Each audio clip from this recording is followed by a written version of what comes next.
ജയിക്കും, നമ്മളെ ജയിക്കൂ എന്നായിരുന്നു സ്ഥാനാർത്ഥി നിർണയത്തിനു പിന്നാലെ ലൂസിഫറിലെ സിനിമാ സീൻ ഓർമ്മിപ്പിച്ച് സതീശന്റെ ഫേസ്ബുക്ക് പോസ്റ്റ്. അവസാന നിമിഷം വരെ ആര്യാടൻ ഷൗക്കത്തിനൊപ്പം പരിഗണിച്ചിരുന്ന VS ജോയിയുടെ പോസ്റ്റ് ഷെയർ ചെയ്ത് നമ്മൾ ജയിക്കുമെന്ന് ഷാഫി പറമ്പിലും ഫേസ്ബുക്കിൽ കുറിച്ചു. നിലമ്പൂരിൽ UDF-ഉമായി വിലപേശലിന് PV അൻവറും തൃണമൂൽ കോൺഗ്രസും UDF-ൽ അസോസിയേറ്റ് അംഗമാക്കിയാൽ അംഗീകരിക്കില്ലെന്നും അതിന്റെ സമയം കഴിഞ്ഞുപോയെന്നും PV അൻവർ പറഞ്ഞു. തൃക്കാക്കര, പുതുപ്പള്ളി, പാലക്കാട് ഉപതിരഞ്ഞെടുപ്പുകളിൽ വിജയിച്ച് നിയമസഭയിലെ സീറ്റുനില അതേപടി നിലനിർത്തിയെങ്കിൽ നിലമ്പൂരിൽ ജയിച്ചാൽ സീറ്റെണ്ണം കൂട്ടാമെന്നതാണ് കോൺഗ്രസ് ക്യാമ്പിന് നൽകുന്ന ഊർജം.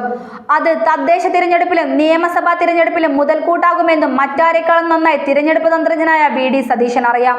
കഴിഞ്ഞ ഉപതിരഞ്ഞെടുപ്പുകളിൽ സതീശൻ പയറ്റിയ തന്ത്രങ്ങൾക്ക് ഇത്തവണ ബലം നൽകാൻ പരിചയസമ്പന്നരും യുവമുഖങ്ങളുമായ പുതിയ നേതൃത്വം തന്നെ കൂട്ടുണ്ട്.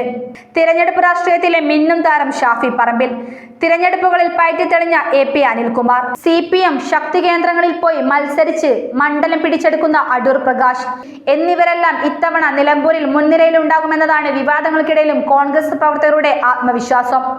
ഇവരാരും തിരഞ്ഞെടുപ്പ് രാഷ്ട്രീയത്തിൽ ഒരിക്കൽ പോലും തോൽവി അറിയാത്തവരാണ്.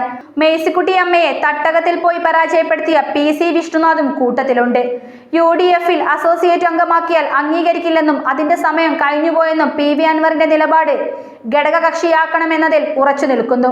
കോൺഗ്രസ് തീരുമാനം പറയട്ടെ, മത്സരിക്കുമോ ഇല്ലയോ എന്നൊന്നും ഇപ്പോൾ പറയുന്നില്ല. UDF-ൽ എടുക്കാമെന്ന് പറയുന്നതല്ലാതെ എടുക്കുന്നില്ല. കോൺഗ്രസിൽ നിന്ന് ഉത്തരവാദപ്പെട്ട ആരും വിളിച്ചില്ലെന്നും PK കുഞ്ഞാലിക്കുട്ടിയെ കണ്ട ശേഷം PV അൻവർ പറഞ്ഞു. PV അൻവറിനെ UDF-ൽ എടുക്കുന്നത് പുതിയ സാഹചര്യം വിലയിരുത്തി തീരുമാനിക്കുമെന്ന് പ്രതിപക്ഷ നേതാവ് VD സതീശൻ പറഞ്ഞു. സ്ഥാനാർത്ഥിയെ പ്രഖ്യാപിക്കുന്നതിന് മുൻപ് ശേഷമുള്ള സാഹചര്യം പരിഗണിക്കും. അതേസമയം PV അൻവർ UDF-ൽ ഉണ്ടാകുമെന്ന് K സുധാകരൻ പ്രതികരിച്ചു. അൻവർ ഒരു അസറ്റ് അല്ലേ എന്ന് മാധ്യമപ്രവർത്തകരോട് സുധാകരൻ കണ്ണൂരിൽ പറഞ്ഞു. അൻവറുമായുള്ളത് നല്ല ബന്ധമാണ്. ഇന്നലെ ദീർഘനേരം സംസാരിച്ചു. മുന്നണിയിലെടുക്കാൻ KPCC തീരുമാനിച്ചാൽ ആരാണ് എതിർക്കുകയെന്നു K സുധാകരൻ ചോദിച്ചു. ഇതിനിടെ കോരിച്ചൊരിയുന്ന മഴയിൽ നിലമ്പൂരിൽ UDF സ്ഥാനാർത്ഥി ആര്യാടൻ ഷൗക്കത്ത് പ്രചാരണം തുടങ്ങി. ആര്യാടൻ മുഹമ്മദിന്റെ ഖബറിടത്തിൽ പ്രാർത്ഥിച്ച് പ്രചാരണ ഗോതയിലേക്ക് ഇറങ്ങിയ ഷൗക്കത്ത് PV അൻവറിന്റെ ആരോപണങ്ങൾ അത്ഭുതപ്പെടുത്തിയെന്ന് പറഞ്ഞു. പ്രചാരണ ദിവസങ്ങൾ കുറവാണ്, കാലാവസ്ഥയും മോശം. കുറച്ചു സമയത്തിനുള്ളിൽ കൂടുതൽ ആളുകളെ കാണാനുള്ള തിടുക്കത്തിലാണ് ആര്യാടൻ ഷൗക്കത്ത്. മുക്കട്ടപ്പള്ളിയിൽ ആര്യാടൻ മുഹമ്മദിന്റെ ഖബറിടത്തിൽ പ്രാർത്ഥിച്ച ഷൗക്കത്ത് വികാരാതീതനായി.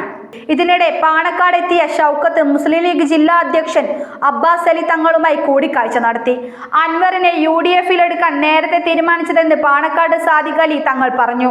കുഞ്ഞാലിക്കുട്ടിയുമായി ചർച്ച നടത്തിയത് പ്രശ്നപരിഹാരത്തിന്റെ ഭാഗമായിട്ടാണ്.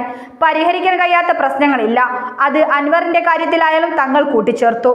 KFL ന്യൂസ് ഡെസ്കിൽ നിന്നും അനുശ്രീ രാമചന്ദ്രൻ.